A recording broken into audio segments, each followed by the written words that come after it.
আসসালামু আলাইকুম প্রিয় বন্ধুরা, সবাই কেমন আছেন? আল্লাহর অশেষ রহমতে আমিও ভালো আছি। আজকের এই ভিডিওটির ভিতরে আমি আপনাদের সাথে আলোচনা করব সৌদি আরবের একটি সবজির দোকান দিতে কিরকম টাকা খরচ হয়, সবজির দোকানে কিরকম টাকা লাভ হয়। আপনারা জানেন সৌদি আরবে আমি একটি সবজির দোকান এবং একটি বাকালা দিছি।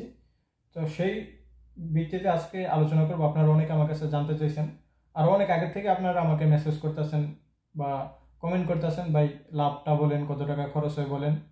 তো আমি আসলে ব্যস্ততার কারণে বা অনেক জিনিস নিজে না বুঝে ভিডিও তৈরি করতে চাই না। তো যেহেতু আমার মোটামুটি অনেকটা দিন হয়েছে এই ব্যবসাতে, সেক্ষেত্রে আজকে আমি আপনাদের সাথে একেবারে খোলাখুলিভাবে, একেবারে সহজ ভাষায়, একবারে সুন্দরভাবে বলবো।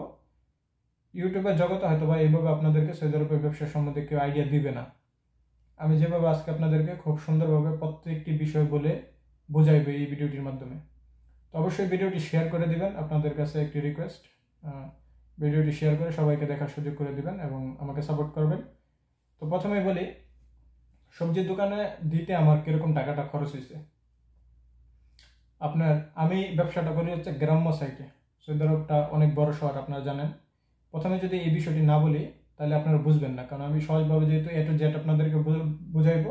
অবশ্যই আপনারা সম্পূর্ণ ভিডিওটি দেখবেন, ভিডিওটি মিস করবেন না। সম্পূর্ণ ভিডিওটি দেখলে আশা করি আপনারা এ টু জেড সব কিছু বুঝতে পারবেন। তো আমি ব্যবসা করি হচ্ছে গ্রাম্য সাইটে। রিয়াদ শহর, জেদ্দা শহর, এগুলো হচ্ছে অনেক বড় শহর। তো এগুলোর ভিতরে দোকান ভাড়া অনেক বেশি। আমি যে জায়গাতে ব্যবসা করি সেটা হচ্ছে সাকাকা আল জোব শহর। সাকাকা আল জোব শহর হচ্ছে একটা গ্রাম্য সাইট, ওইখানে দোকান ভাড়া অনেক কম। এই মুহূর্তে আমি ভিডিওটি তৈরি করতেছি জেদ্দা শহর থেকে। আমি জেদ্দাতে থাকি, ওইখানে ব্যবসা করি, ওইখানে যাওয়া আসা করি। তো যাই হোক বন্ধুরা, গ্রাম্য সাইটের দোকান ভাড়া হচ্ছে অনেক কম। আমার দোকান ভাড়া হচ্ছে মাত্র 600 রিয়াল প্রত্যেক মাসে। জেদ্দা শহরে আপনার দোকান ভাড়া দিতে হবে আমাকে 5000 রিয়াল। রিয়াদে আমার দোকান ভাড়া দিতে হবে 5-6 হাজার রিয়াল। তো মাত্র 600 রিয়াল দোকান ভাড়া, কোনো অ্যাডভান্স নেই আমি যে দোকানটা নিয়েছি। এবার আসেন কথা বলি দোকানের খরচ গেল আমার কয় টাকার দোকানটা ডেকোরেশন করা, এভরিথিং এ টু জেড কত টাকা খরচ গেল। দোকানে আমার কাগজপত্র তৈরি করতে 2500 রিয়ালের মতো খরচ গেছে। এই 2500 রিয়ালের ভিতরে আছে আপনার রুকসা বলদিয়া, তারপরে আজ্ঞাতনা দফা, দফা মাদানি। তো এই কাগজপত্রগুলো আমার তৈরি করতে, এরপরে এর সাথে আছে আপনার আপনার রুম ভাড়া, এই দোকানের যেই ভাড়ার একটা কাগজ করতে হয়, দোকান ভাড়াটা যে আপনি নিছেন 1 বছরের জন্য, এটার জন্য একটা কাগজ করতে হয়। তো এটা এই সব কিছু মিলে আমার 2500 রিয়াল খরচ গেছে। এরপরে আপনার দোকান ডেকোরেশনের ভিতর আছে র্যাক আছে। আমি র্যাকের ভিতরে লাগাইছি রাফুফ। রাফুফ আমার প্রায় 13 মিটার রাফুফ লাগছে। প্রত্যেক মিটার হচ্ছে 280 রিয়াল করে। আমার 13 মিটার রাফুফ লাগছে। এটার ভিতরে আমি দুইটি ফ্রিজ, এই যেই আপনার গ্লাসওয়ালা ফ্রিজগুলা, দুইটা ফ্রিজ লাগাইছি এবং একটা এসি লাগাইছি। এরপর হচ্ছে এখানে আরো আমি একটা তাউলিয়া তৈরি করছি। প্লাস আমার এখানে একবারে সর্বমোট এখানে আছে আমার গাড়ি ভাড়া আছে, বিভিন্ন খরচ বাবদ আমি প্রত্যেকটা পাই টু পাই লিখে রাখছি। এখন তো আমি আর খাতাটা দেখতেছি না, আমি আপনাদেরকে মৌখিকভাবে যেহেতু আমি জানি সেটাই বলে দিই।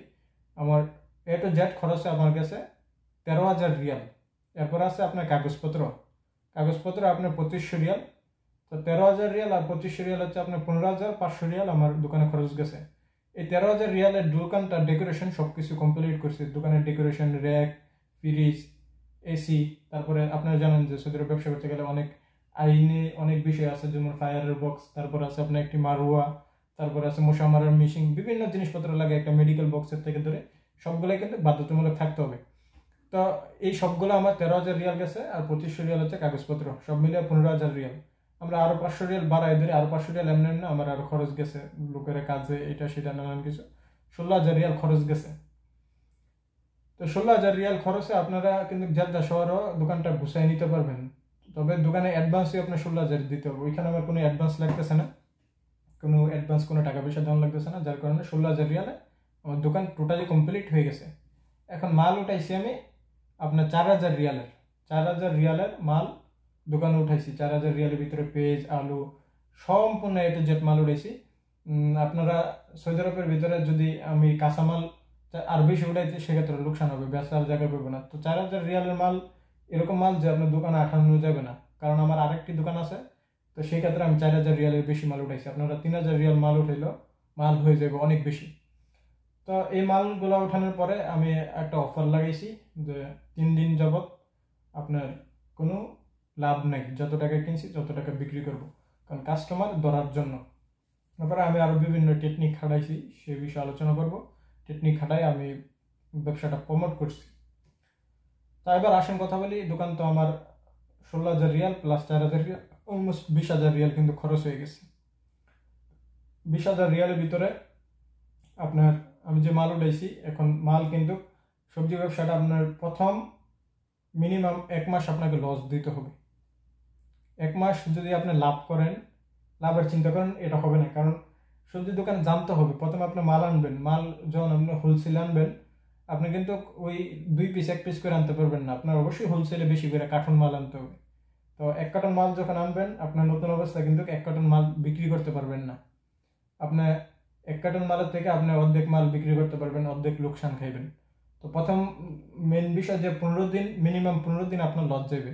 আবার যখন মানুষ জানবে, বুঝবে না এখানে একটা সবজির দোকান আছে, এই দোকানটা ভালো, আপনি কাস্টমার কিন্তু পাইবেন এবং আপনার লোকসান হবে না। তো সবজির দোকানে এবার আসেন কথা বলি লাভের পার্সেন্টেজ কীরকম, লাভ কীরকম।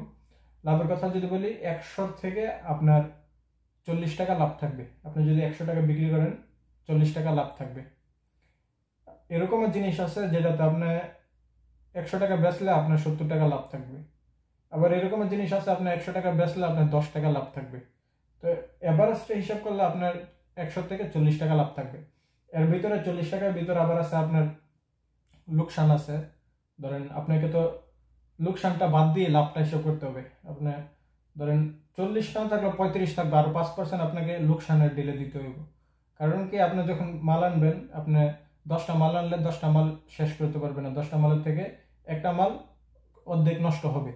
তো এই সব করে 35-40% লাভ থাকবে, অনেক সময় 40% লাভ থাকবে, অনেক সময় 35% লাভ থাকবে। তো আমি যেটা ব্যবসা করে আমি যেটা বুঝতে পারলাম, ওই বিষয়টা আপনাদের সাথে শেয়ার করতেছি। আমি এরকমটা কোনো সময় করি না যে হয়তো আপনাদেরকে লোভ দেখানো বা ভিডিওতে বলবো এক বাস্তবে, এরকমটা আমি করি না। কারণ আমার ভিডিও দেখে যাতে কেউ ক্ষতিগ্রস্ত না হোক, সে বিষয়ে আমার সর্বোচ্চ ধ্যান থাকে। যতটুকু সত্য অথেন্টিক অতটুকুই বলবো।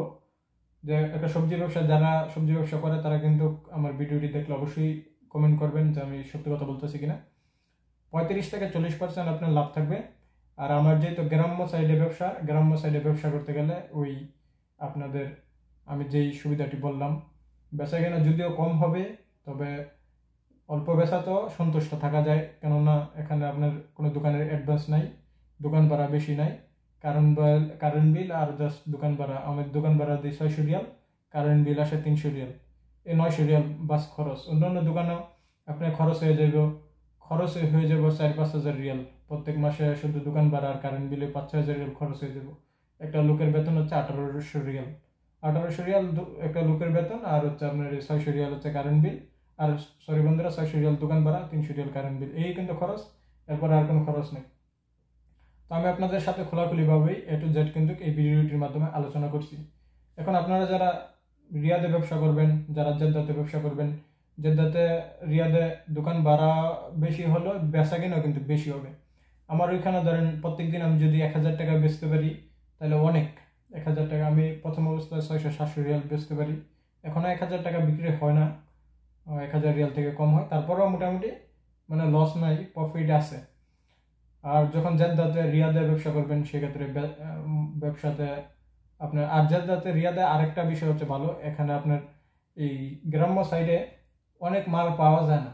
অনেক মাল এই আমরা যেহেতু সাকের কালজব শহরে ব্যবসা করি, সেখানে আলকাসিম বুরাইদা এবং রিয়াদের থেকে মাল যায় বেশি, হাইলের থেকে অনেক সময় যায়। তো ওইখানে অনেক মাল একটু রেট বেশি থাকে, আবার রিয়াদের জেদ্দাতে এই মালটা রেট কম থাকে। তো রিয়াদের জেদ্দাতে আপনার লাভের পরিমাণ বেশি থাকবে, প্লাস হচ্ছে আপনার বেচা কিনা বেশি থাকবে। তো ওই একই ঘুরাইয়া ফিরাইয়া যায় এক জায়গাতেই। যখন গ্রাম্য সাইডে আপনার বেচা কিনা কম থাকবে, খরচটা কম। রিয়াদে বেচা কিনা বেশি হবে, জেদ্দাতে বেচা কিনা বেশি হবে, খরচটা বেশি হবে। সব কিছু মিলাই কিন্তু ঘুরাইয়া একই বিষয়। তো প্রিয় বন্ধুরা, আপনারা সবজি ব্যবসাটি চালু করতে পারেন, তবে সবজি ব্যবসাটি করার আগে মেইন হচ্ছে আপনার লোকেশন, কোন জায়গাতে আপনি দোকানটি দিবেন, ওই জায়গাতে বসতি কিরকম, এই বিষয়গুলো আপনাদের মাথায় রাখতে হবে। দোকান যদি আপনার সঠিক জায়গায় দিতে পারেন সবজি ব্যবসা, আপনার লস খাবেন না, এতটুকু নিশ্চিন্ত রাখেন। আপনারা দিতে পারেন, এবং কোনো ধরনের হেল্প, কোনো ধরনের সহযোগিতা যদি লাগে অবশ্যই আপনারা আমাকে পার্সোনালি মেসেজ দিবেন। আমার ফেসবুক লিঙ্কটি ডিসক্রিপশন বক্সে দেওয়া থাকবে, আমার প্রোফাইল লিঙ্কটি। আমার একটি পেজ, একটি প্রোফাইল, আপনারা প্রোফাইলে মেসেজ করবেন। ওই সালামু আলাইকুম কেমন আছেন, লম্বা আলোচনায় যাবেন না, কারণ আমার কাছে যেহেতু সময় কম। সরাসরি আপনি মেসেজ লিখে বলবেন ভাই আমি একটি সবজির দোকান দিতে চাই, বা আপনার থেকে কীভাবে সহযোগিতা পেতে পারি সেই বিষয়ে আলোচনা করবেন। সে বিষয়ে আমি আপনাকে পরামর্শ দিব। হ্যালো হাই এগুলো বলার মতো সময় আমার কাছে নাই। তো প্রিয় বন্ধুরা, সবাই ভালো থাকবেন, সুস্থ থাকবেন। ইনশাআল্লাহ আপনাদের সাথে দেখা হবে পরবর্তী কোনো নতুন ভিডিওতে। আল্লাহ হাফেজ।